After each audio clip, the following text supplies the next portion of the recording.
আসসালামু আলাইকুম, কেমন আছেন সবাই? আশা করি ভালো আছেন। প্রতিদিনের মতো শাহনাজ ব্লগ অ্যান্ড কুকিং আরেকটা রেসিপি নিয়ে আসলাম। আচ্ছা, আজকে হচ্ছে মাছের মাথা দিয়ে আমি আলু বেগুন কাঁচকলা দিয়ে রান্না করব। এগুলো হচ্ছে ছোট ছোট রুই মাছের মাথা, একদম যে ছোট তাও না, যাই হোক মিডিয়াম সাইজের। আমি আজকে মাথাগুলো একসাথে রান্না করে খেয়ে ফেলবো। আমাদের ঘরে মাছ আনলে মাছ আলাদা, লেজ আলাদা, মাথা আলাদা, এরকম করেই খাওয়া হয়। যাই হোক, আমি কিন্তু মাছগুলো ভেজে উঠিনি, ওই তেলের ভিতরে একটু পেঁয়াজ কুচি দিয়ে দিছি, তারপরে কিন্তু একটু হলুদের গুঁড়া দিয়ে দিলাম আর স্বাদ মতো লবণ। আর এখানে একটা বাটা মশলা করে নিছি আমি। বাটা মশলাটার ভিতরে আছে আদা, রসুন, ধনিয়া, জিরা, একটু শুকনো মরিচ, একটু কাঁচা মরিচ, সব কিছু মিক্সড করে পাটায় বেটে নিছি।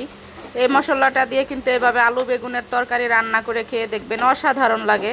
এখানে একটা কাঁচকলা আমি সেদ্ধ করে নিছি, একটা বেগুন নিছি, একটা আলু নিছি।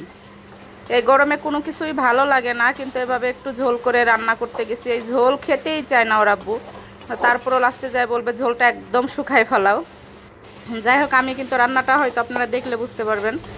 আমি কিন্তু বেশ কিছুক্ষণ এটা কষাবো আর অনেকগুলো পানি দিয়ে আবার ছাদে যাব। এই রান্নাটা করতে যাই কিন্তু আমি ছাদে দৌড়ানো আমার অনেক করছি, কেননা আমি এটা ডিম ভাজতে গেছিলাম ছাদের রোদ্রের তাপে। আর আইসে আইসে শুধু এই তরকারিটা বসাইছি, চুলা কমাইতে চলে যাইতাম।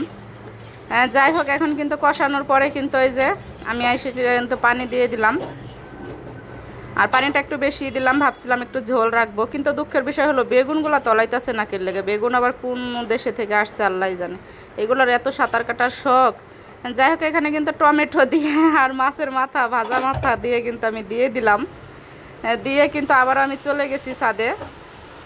তারপরে যাই হোক, এদিক থেকে ছেলে কিংবা যাই হোক একটা নিচে একটু রিল ভিডিও নিচে নেওয়া হয়েছে, ভিডিওটা অন্যরকমের হয়েছে, কিন্তু খেতে কিন্তু তরকারিটা অসাধারণ হয়েছে। কেননা গরমের দিনে একটু আলু বেগুনের ঝোল তরকারি মজাই লাগে।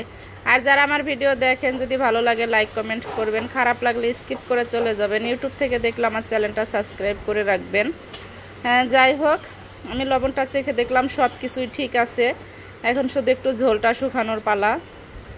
যতই পাতলা ঝোল বলি, ওর আব্বু অতটা পাতলা ঝোল খেতে পারে না, আমারই মাঝে মধ্যে খেতে ইচ্ছা করে, তারপরে এই জন্য আমি একটু ঝোলের এরকম চেষ্টা করি।